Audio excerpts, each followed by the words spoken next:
Grubair. Good to see you all. I'm going to walk through a little bit of what today's format looks like. I've got my notes and offer you just a little slice of what I think is going to be a nice buffet of offerings from a few folks you see up front who I'll introduce along the way. We're going to really talk to you about what today's focus is, which is a little bit of a look toward the horizon. So unlike what we've done sometimes with conventional coffees, where it's really like, here's the thing today, and let's do some Q&A. This is really to talk about a little bit of where we've been this year, celebrating some important successes, milestones, some fresh opportunities that we've celebrated this year, but also talking about the rest of the semester and next year, which of course is our 40th anniversary, which we're just absolutely excited about. So, as we walk through the day, we're going to start in a few moments with an activity. Just like for those of you that were here for the head of school coffee, sorry, there is going to be some sharing. Hopefully we're not building walls around the school with the senior prank stories, but we're going to have some fun this morning, so I hope you'll bear with me as we go along. One of the things I want to start with, I've got my little clicker here, let's see if it works, is the importance of storytelling. I don't know that it's completely fair to say that the school was built on the opportunistic thinking of our founders with storytelling, but I truly believe that the school was founded with an absolute resolution that children are filled with boundless potential, and that with the best teachers, a campus which is as beautiful as they come, that supports the best practices for teaching and learning, surrounded by a community of parents, families, grandparents, special friends, and families, that anything is possible. And even if it's just for a few minutes, we deal with children all day, and this idea that we're trying to fill them with hope, with optimism, with excitement for their future, and much of that comes from storytelling. We're going to talk about storytelling a little bit this morning, and you're going to hear a little bit about storytelling for the future as well. But when we think about the optimism that we have for children, you're going to do an activity in a few minutes. Oftentimes, it's easy to cloud that with, well, this is why this wouldn't work, or this is why you're too small, too young, too whatever. That hasn't been done before.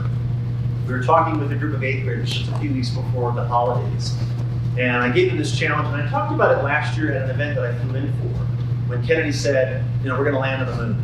And the way I'm saying that is, just a few years earlier, we launched a coffee can into space. And now we're talking about, within 10 years, the Saturn rocket and the Apollo missions and all the discoveries that led to those 10 years. But in addition to that, how it changed, sculpted what we know today, the phones in our pockets, the laptops, the internets, all spawned from an optimism, resilience, and enthusiasm for what is possible. So we're going to start with an activity. I've got some 5x7 cards. Are they in the back? Are they in buckets? I'm going to have my staff pass them out. If you need a pen, we've got pens. Raise your hand. But I'm going to have them zip through the aisles and take a 5x7 card. I'm going to have you start thinking about the story you have for your children, for your families, for your loved ones here on campus, and how we can partner together to tell the very best version of that story.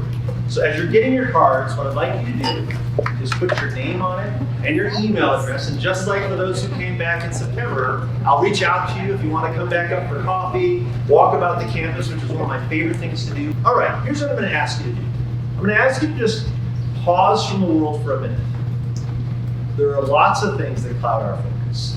Sometimes good, sometimes wonderful opportunities, sometimes not.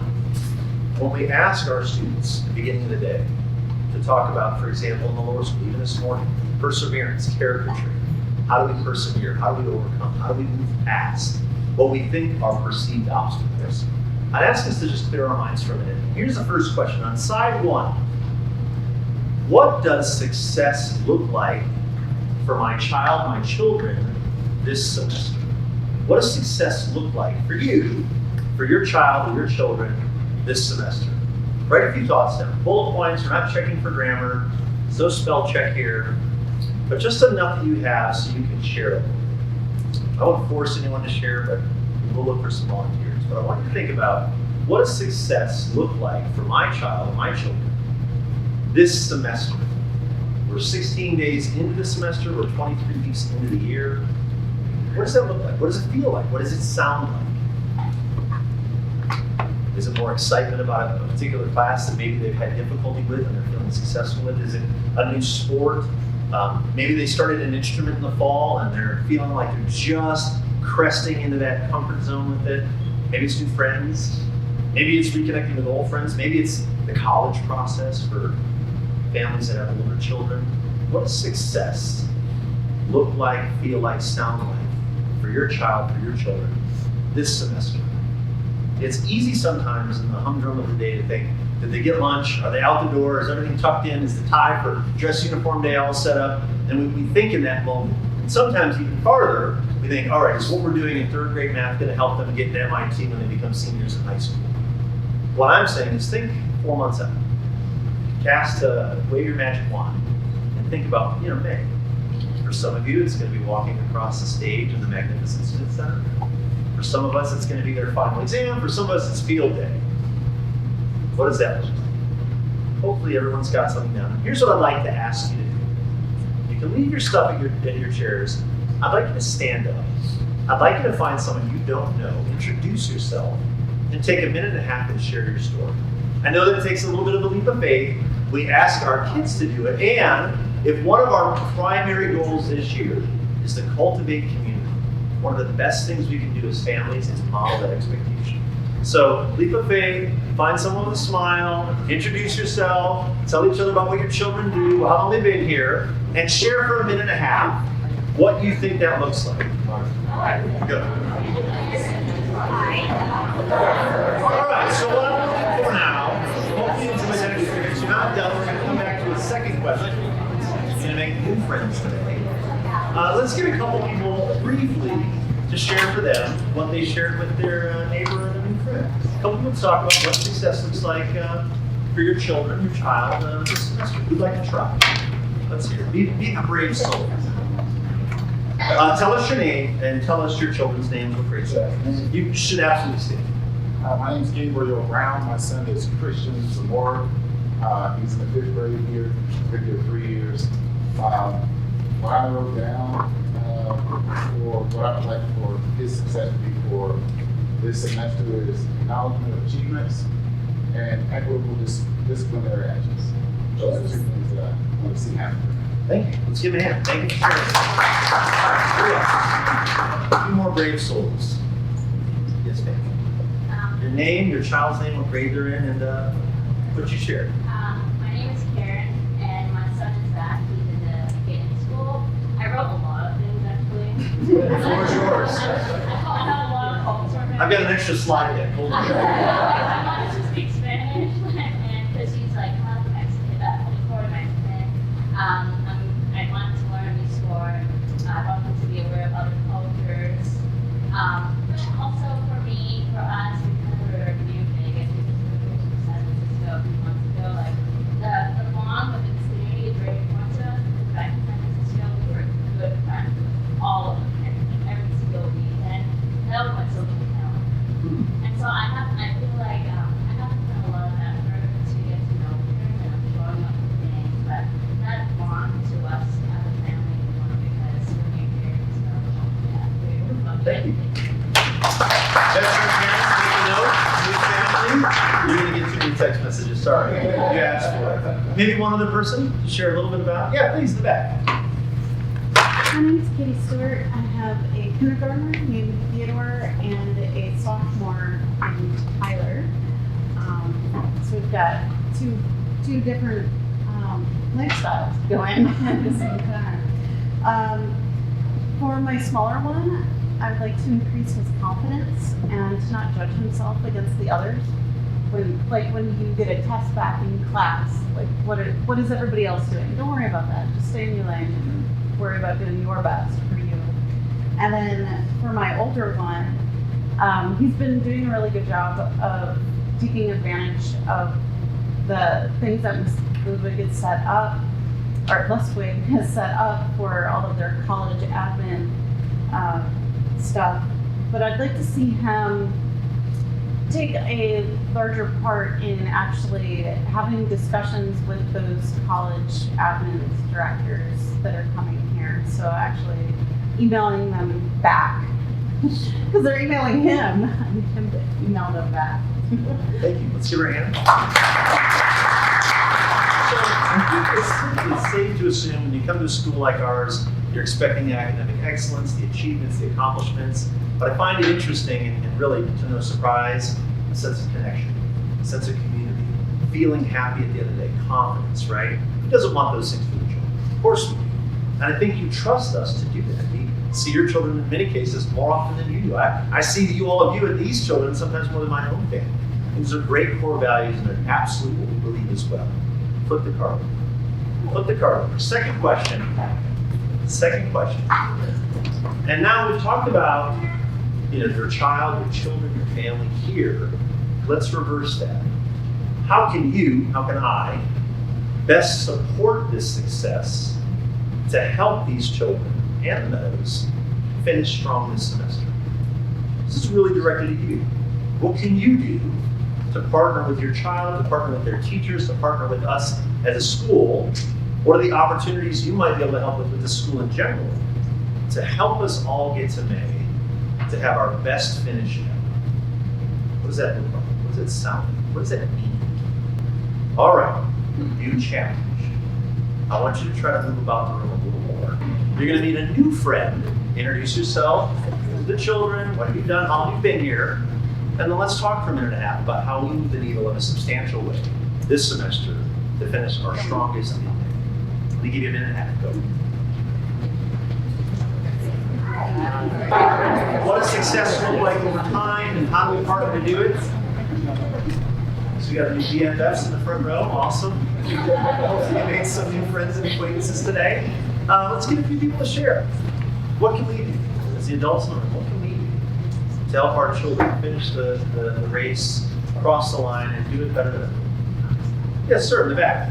Tell us your name and your children. My name is Bryson Hollow. My son is Harrison. He's in kindergarten. A couple of my success metrics were things like not giving up when things get difficult, and understanding that failure is not something you recover from, it's the way that you learn.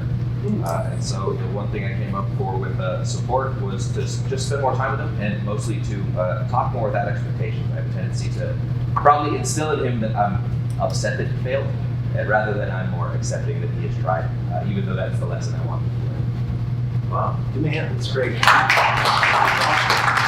Sage advice. That's great. Somebody else? Sure, please. Your name, your children. My name is Samantha Zamora. My son is Christian Zamora. He's in the 5th grade. And I wrote down that maybe setting up weekly goals or targets with both him and his teachers on, what our expectations are or what he can improve upon so he has a better experience with them. Well, thank you. One more. Let's do one more. One more thing we can do, and obviously you have lists, personal, and yes, please. Hi, my name is Sarah, and my son is Claude Grubair. He's in 9th grade. It's our first year in this school. So what I would like to see more is more communication from teachers. We sometimes get messages from here and there from teachers away from me. So, but I would like to speak with us tonight. I would also want to mention that I would like more supportive environment. Family, like first year here, and I know the police will be a position, but yeah, your child students have been here for a long time, and I know that some things that they don't Great feedback. Thank you so much for it. My name is Tara Kingsbury. I have 2 daughters, a first grader, Carson, and a grade 8 student, Jackson. Mine is super simple. I've noticed the girls spend a lot of time at school listening, doing what they're supposed to be doing, and when they get home, I really just try to give them an individual time of just listening to them.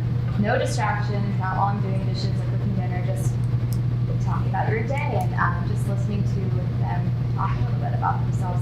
And I think it's really important to do that individually for them both, just so that they feel that they're heard at home.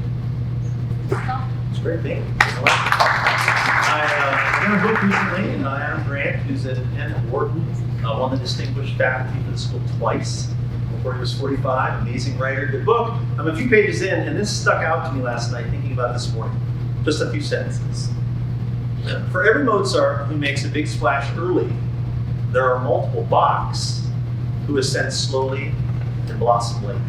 They're not born with invisible superpowers. Most of their gifts are homegrown or homemade. People who make major strides are rarely freaks of nature. They're usually freaks of nurture. And this idea of investing in our children, investing in the school where your children reside, our families reside, making connection, feeling welcome, feeling part of the community is absolutely at the center of what we're trying to do right now. So hopefully you made a few new acquaintances today. Hopefully you feel a little bit of connection.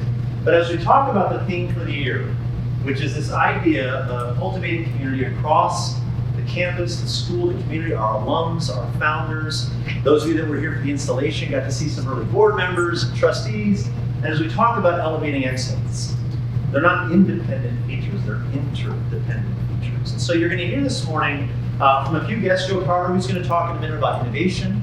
Claude Grubair, our associate head of school, is going to talk about a really exciting new approach to sports and human performance. And of course, Matthew Chilton, our current board chair, alum class of 92, and Harmony Letizia, who's also going to be our incoming board chair, who's also alum as well. And as we talk about these things, I'd like it to both inspire you, but also call each of us, myself included, to aspire to something new. How do we make this community the very best it possibly can be? There's a lot of practical answers, but philosophically, it's very simple. We do it together. So with that, I'll hand the time over to Mr. Carver. Good morning.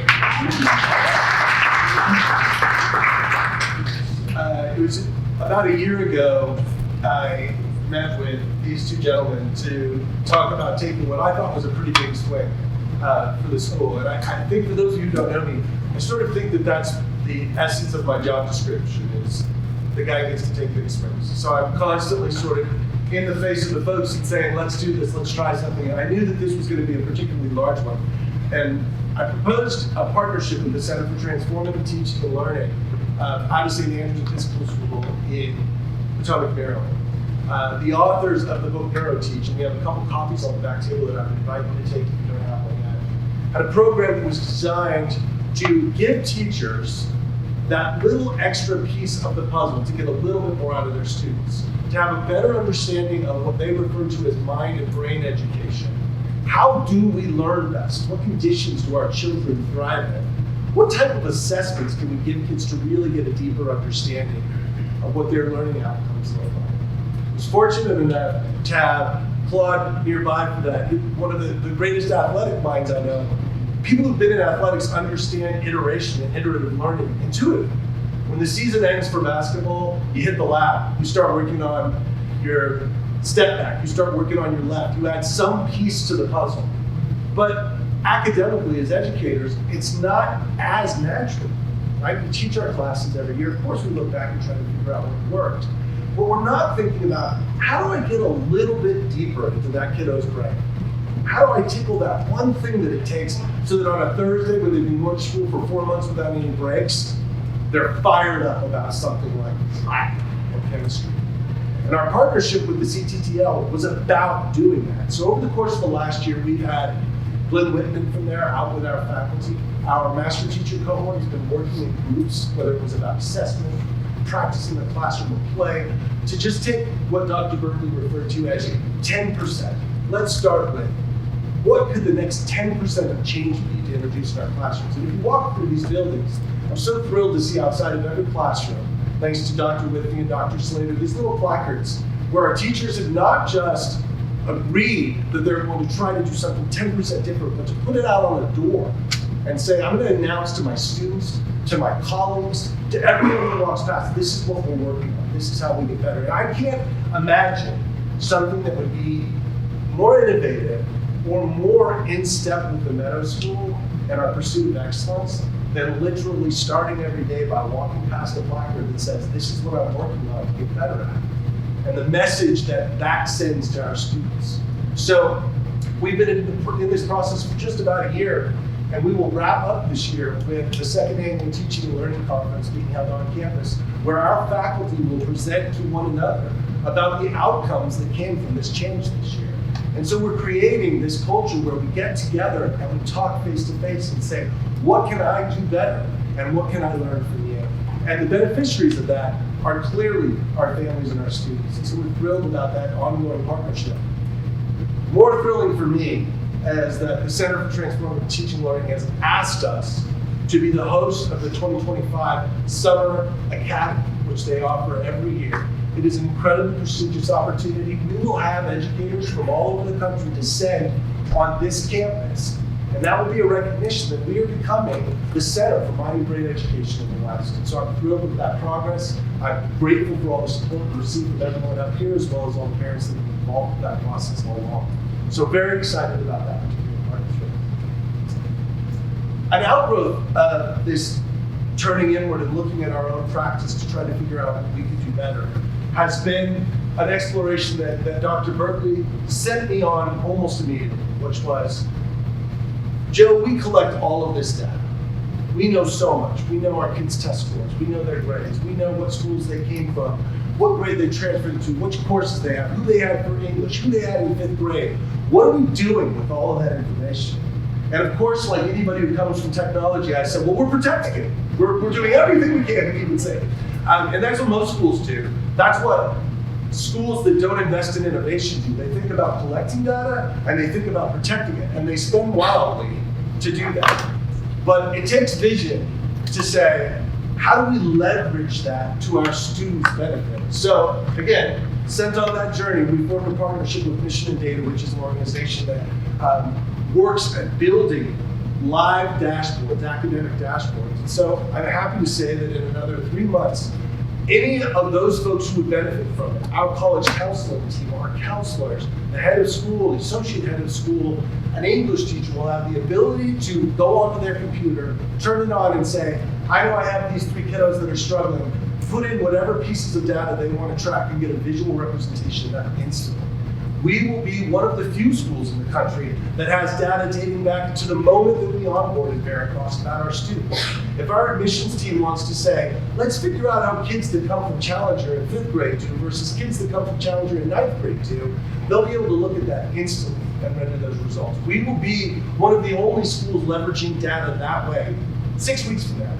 But you spent some time with Dr. Berckley, you know that that's not going to satisfy it. So that's the first dashboard. Our goal is ultimately to build similar dashboards that work for advancement, but also for admissions, so that we can dive deep into the information that we've been collecting for all these years and figure out how do we help our kiddos be more inspired, be more successful, thrive in an environment like the Meadows. The third thing that I'm excited to talk about is, and many of you may have already read about, is our managed device program. So when we do take the time to really look at the student experience and we try to figure out what can we do to make it better, if you were to talk to faculty, they would tell you one of the things that's made their job increasingly challenging over the last 10, 15, 20 years, the introduction of the laptop.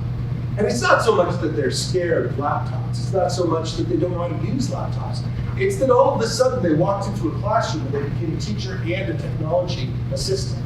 Because they're looking out there and seeing 16 different devices. And every time they say, go to this page, they're seeing 6 hands go up with 6 different reasons why they can't get there.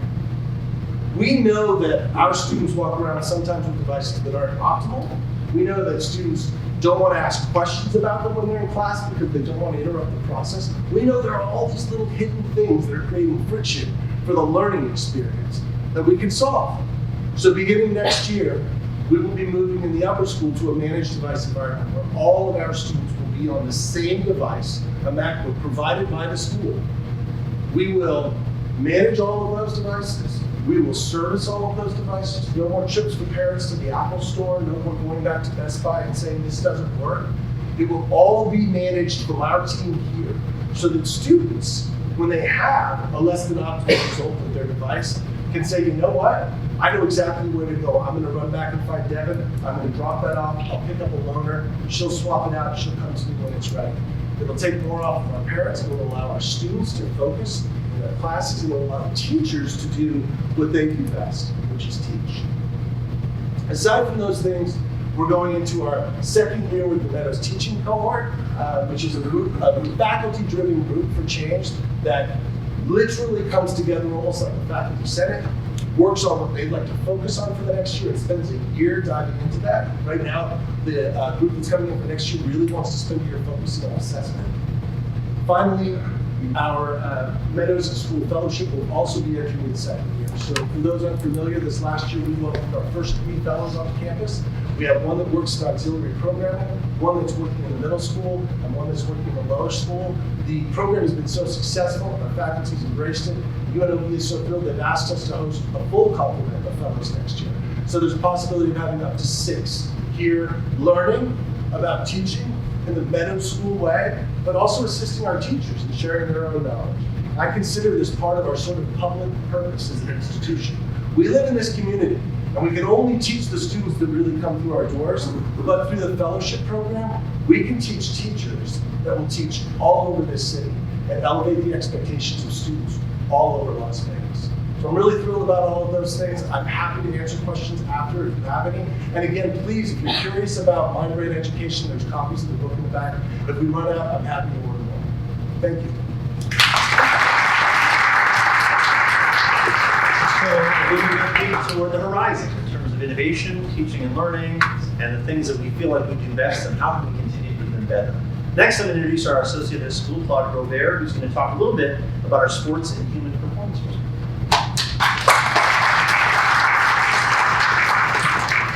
I'm going to need to use the podium for a minute. I can't rattle off like Joe just did. So about 5 years ago, I remember the two of you were at this meeting we had in the lower school, and we were talking about a vision that we had for a program that I thought would be very unique for this institution. And it took us this long to get to the point where we can now implement the program fully. Because the idea was to make sure that it impacted every student every day all the way through graduation. And there were a lot of hurdles we had to get to overcome. There was a lot of information we had to learn about how it was going to emerge with the culture of the school, the interest of the kids, the interest of the families. It was not intended to be exclusively centered around one thing. It was supposed to impact everything. And that's how we talked about it. And that's what we said, it was going to be a challenge, but here we are.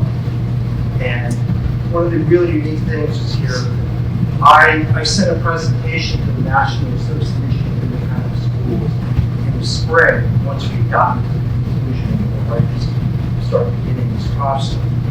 And they invited me to speak in St. Louis the next month. Because they basically looked back and said, that's the most unique programs in any independent school in the country. And we are almost at the point where we're fully executing this program. We're going to start to feel a big difference coming on. We're kind of doing parts here and there, and now we're going to put it all together. When you have an upper school that has an average of 150 kids a day coming into a training facility, these are not kids that we said have to be athletes, or just kids every day that have chosen to use their flex periods. And that was one of the areas that gave us an advantage to create a model like this. Scheduling had to be just right. And we had a lot of cooperation to give kids that flexibility and have time to see what they could do. And kids started to realize that I feel better, I'm doing better, and my grades are going up, I'm a lot happier.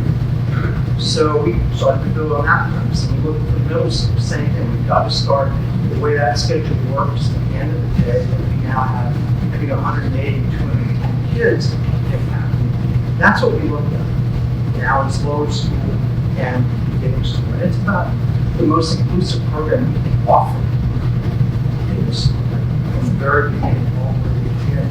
That would be customized in a couple of ways. One, for your individual child, wants, needs, will have an opportunity to really be part of creating. Two, what they're hoping to accomplish in whatever area it is. Whether it is someone who wants to be a student athlete, whether this is a lifestyle, whether it's a focus, just on their wellness. I mean, it is so nuanced and detailed now that I really don't even have time to do this, and I'm trying to figure out how to squeeze it into a 90-minute presentation for next month. Well, one of the things that came out of it was a partnership with a company who has donated about $100,000 worth of equipment. We're going to talk about, we make an announcement about next week, because we invited them to be part of that presentation. Again, they said, we've never seen anything like this. And they pray also could follow your path, your course.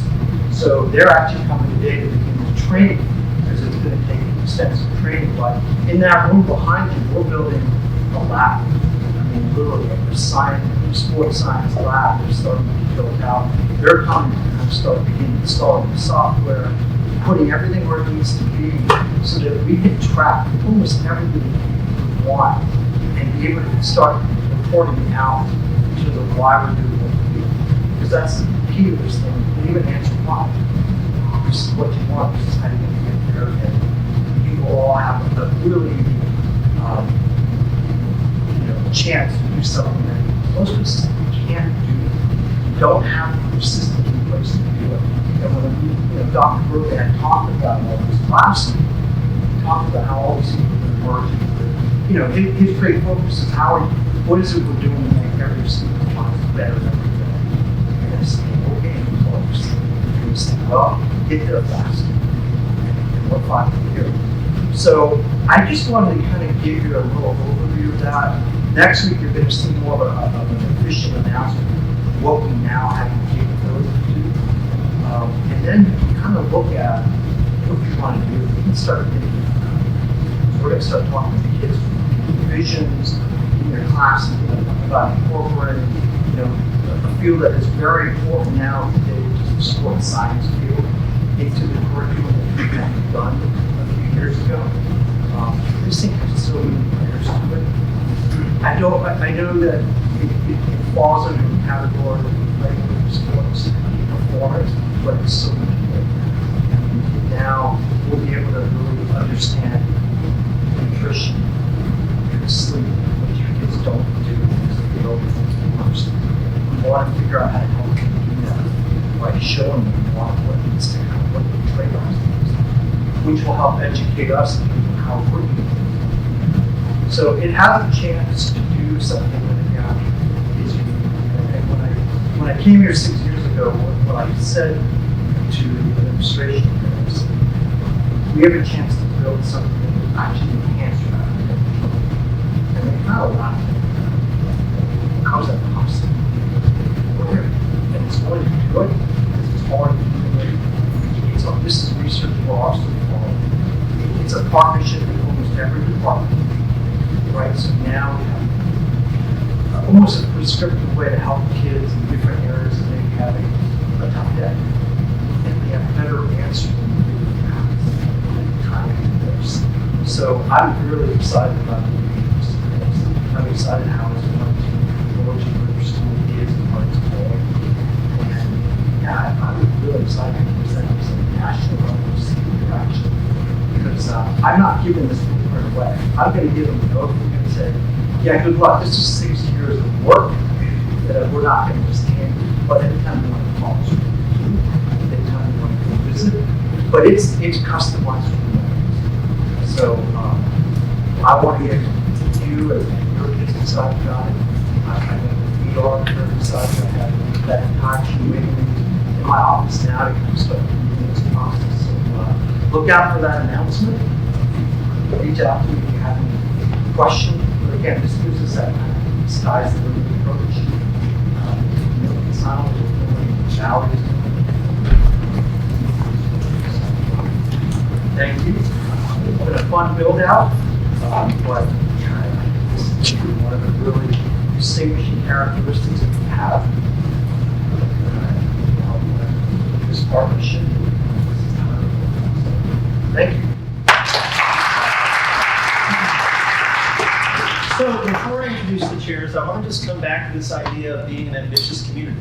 I think it's one of the hallmarks of why we're here. I also think that as we talk about, as we have throughout the year with our students, our families, being unapologetically pursuing excellence. This idea of sometimes just picking the most selective students and thinking, where does that go? And also, more importantly and more regularly, the Mozart's the box, thinking about how do we nurture the best in every single student. What you just heard was we're thinking about the whole child, and we're thinking about the collective, which is the Meadows experience, but at the very micro level. How do we help engineer a day, a program, a progression that better guarantees each child can reach beyond their potential? So I hope you're as excited as we are.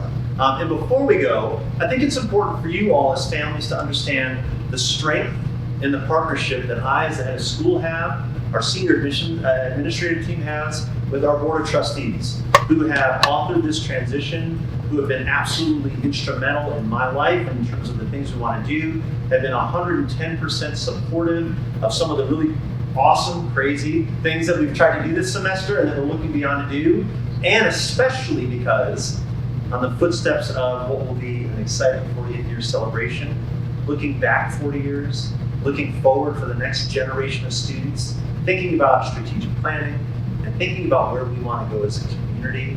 I don't think there's anyone better to talk about that than our current board chair and our incoming board chair. So Matthew, if you wouldn't mind sharing for a few minutes. Matthew, Good morning, everyone, and I'll be brief because we always like a Q&A here at the end. But I think from cultivating community, I just look at the room. I've been to a lot of coffees, and to see majority of the seats filled, thank you for your support. I think that's just one example of many how the leadership team and Jay, with his primary mission of goal of cultivating community, is exemplified just in this room. I'd also be remiss if I didn't say thank you. It's only been 7 months, but with a new leader, there's been a lot of work that's been going on since this, even prior to this, from board level, etc. Transition and change is tough, but I think we are excelling in this moment and we are thriving. And certainly our days are, from my perspective and the board's perspective, our best days are ahead, as echoed by some of the presentations that you've seen. What I've seen recently is over the 7 months that really Jay's been here, it's been kind of a learning while leading approach. He's had a lot on his shoulders, and I think that goes a lot of ways. So first and foremost, thank you to Jay's leadership. And I'd be also remiss if I didn't say to all the faculty, the senior leadership team that are here, we owe them a great deal of appreciation for all the things they do, so thank you very much. I think it goes unnoticed, and we don't say a lot of thank yous enough for what they go through day in and day out. And being on the board, I think 8 years now, this is a very tough thing to do, to lead a school like this. It takes all of us, and I think that's why the theme of celebrating community is such an important one as we launch into new horizons, new beginnings, etc. I also see a couple members of the TMSPA here. Their leadership is totally necessary. They do so much here behind the scenes, and I want to thank them for their efforts. If they raise their hands, we're on there. I appreciate it.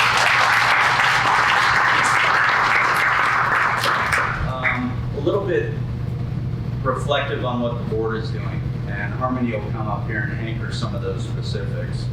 But really, this has been a one about support. You know, our role is not only governance and kind of leading things, all the things of financial and stability of the school. We are thriving. I think you've seen, or we've sent out the message that over the last 5 years, we continue to see new highlights in enrollment. All those stability markers that we checked amongst. And as exemplified from what we're doing with data and research, these are kind of the next steps. They've been on the horizon, or they've been in our thoughts, but bringing them to fruition is what we've been pushing for. And it's difficult to do during a transition. But we've had these kind of things on our minds for the last couple of years. How do we get better? We also have to believe in the mission of the school and that pursuit of excellence. So as a board, we have to embrace that. So we embrace that as a community, we embrace that as parents ourselves, because we're all parents on board. And it's great to see that we're moving the needle. I think Jay's had a first kind of orientation, kind of 6 months. We talked about that. It hasn't been that. He's been leading from the start. He's confided in his senior leadership team and the broader faculty to the utmost. But they're still in the learning. They're learning about each other. Who's Jay? Where are we going to be? Where we are. We can't stop. We always have to continue to push ahead. The last thing I'll say is that we only have a fraction of the community here. And I think you're getting insight into some of these things. I've been to coffees, as I said, that have 10, 15 people at them, so it's great to see this. Your homework is to just kind of spread this knowledge, or the ask, if you will. Share it with what you heard today. Ask questions. You know, it's an open door. It really is.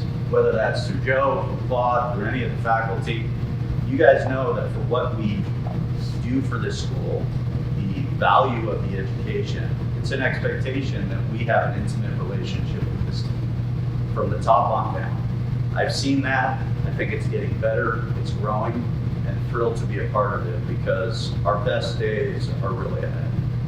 There are some things that we're working on strategically. Harmony can share a little more details there that are upcoming, but your support is greatly appreciated. Our role is to support the head, and that's just the tip of the iceberg. That means from Jay on down. And really proud of the work that's been happening. And this goes even before Jay got here. We continue to push forward. And that's our role, that's our mission, and that's what we expect from Meadows. So, thank you very much.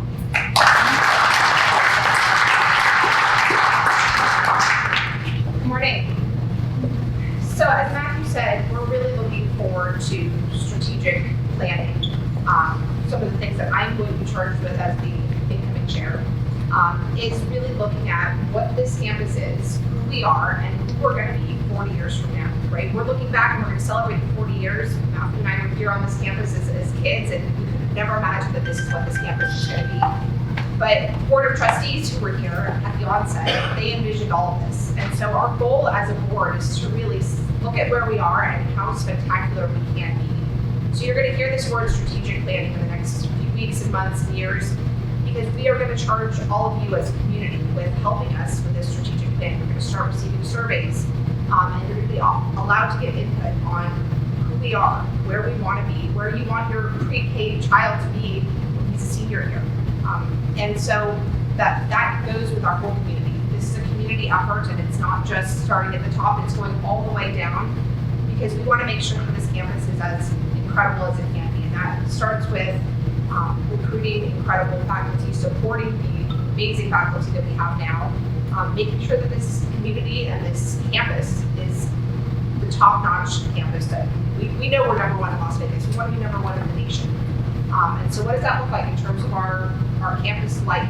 10 years from now, what sort of structures do we want to have on campus? What more can we do to have an incredible community experience and amazing student experience? So you're going to start hearing about the strategic planning, and it's going to take us into our 40th anniversary, which we are so excited to celebrate. And that is not just going to be looking back at who we are as a community, but where we're going to be. So that's sort of the number one thing that I think between our partnership with the senior leadership team and the Board of Trustees is, day to day, there's so many things that come up. And people approach board members and say, my third graders having trouble with math, and what are we doing with this, and what are we doing with that? And I share those experiences also as a third grade parent. But it's more of, what are we going to do to enhance this experience? And how are we going to do it as a community? It's not just the board, it's not just Jay and his team, it is our entire community. And that's what makes the Meadows so special, is that we are a community, and that we are all going to be in this effort together. So I hope that when you see these surveys, and you're hearing again that some of this stuff is firsthand information, when you start seeing these, we hope that you are honest and that you are considerate, and you will think about what you want from this campus and who you think your child is going to be and that this school will be. So that's one of the big things. The 40th anniversary, obviously, we're going to have a big blowout celebration to honor everything that we've done, and that's another huge priority item for us. And just more nuance, we've got poker coming up, our big poker tournament. For those of you who are new to our community, this is the big way that we celebrate excellence, not only by mingling with people and so getting to know new families and other people here, but also raising money for the school. It's a big thing that we do here. We can't do this on tuition dollars alone. We did not build this just on our tuition dollars, but that's money that we all invest in this community so that it can be the #1 school. So it's a place that your children are going to come back to and feel so proud that they've helped to build with you all. And our parents did that when they were here 40 years ago, imagining what this school was going to be like. And when you hear these innovations that we're bringing here, we are so lucky to send our children to this school. When you hear that nobody else in the nation is doing what Mr. Carver is doing, and Mr. Grubair is doing, and obviously Dr. Berckley, we can feel a sense of pride that this is a school that we've all built together. So that's sort of just a snapshot of what you can expect in the coming years. And the board can't do this alone. This is an effort that we all are doing together. This is our school, and we are all going to take pride in what we are building right now. So thank you all so much. And then for the Q&A. If you want to stick around and meet us and talk to us, we'll do that. But I want to say thank you. You've been wonderful this morning and obviously across the year. Before I go to my final little pitch, I do want to say that if you are available tomorrow evening, we're rethinking college counseling, not just in terms of how we do the process in 12th grade, but literally, as we talk about academic dashboards, portfolios that we're going to try to roll out in kindergarten through 12th grade. You can upload exemplary work, talk about service in 4th grade, so that by the time you're getting into 8th grade, 9th grade, 10th grade, our admissions officers aren't meeting you for the first time. They've got a full spectrum of who you are, where you've been, the successes, maybe the obstacles you've overcome. And tomorrow night is really a first of its kind. We've got the director of admission for USC, who's going to be our guest all day, coming to school to get to know us even more closely, going to meet our students, going to talk about our school's profile, taking to dinner, going to be here tomorrow evening in a sort of, I would say, like an MTV Unplugged for us old schoolers, couch format with some Q&A, but a chance to really get both a look behind the curtain about where we're at with college admissions today. College is getting 70, 80, 90,000 applications, and the arms race for how many APs can I take, but also looking ahead. And we've had lots of discussions, both in terms of our curricular scope and sequence, looking at how do we enhance all of the extras that really differentiate our children. We've got children you've seen in our latest memo. One who's written a book and is speaking before Congress in April. Another one who's written an app and is going to be donating it to all of CCSD for day trading for young students. Don't know what that's going to turn into. I think Meadows gets a 10% cut. But how do we elevate excellence in extraordinary ways? And tomorrow is just another seed. And so before we close, I'd like to ask you to do something that we do with our students. We did with our faculty on our first day back. It's going to seem a little cheesy, but indulge me because I think it's good. Close your eyes for just a minute. Indulge me for just 30 seconds and take a deep breath in. And for just a moment, spoil yourself with seeing your beautiful child or your beautiful children in their very best place.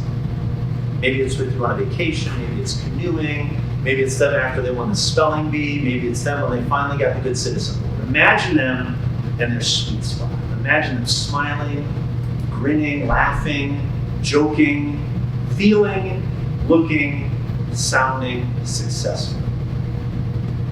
Imagine if we could do that every day. Imagine if we could end the year even better.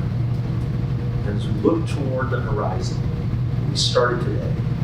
Imagine if that was our shared expectation for every member of this team. And as you open your eyes, I want you to also just take the profound gift that is the Meadows School, the very first building in this community. I literally think when the Howard Hughes Corporation gifted us this land, gifted us 40 acres, said if you build an exceptional school, you'll build an exceptional community. Every tree, every building here is younger than this school. It's the seed that built this beautiful community. Our children are the seed that's going to build a beautiful future for our families, for this country, for the world. And with your help, we're going to get there faster, better, and hopefully with a few smiles along the way. Thank you for your time this morning. Enjoy some mingling, and we'll see you next time.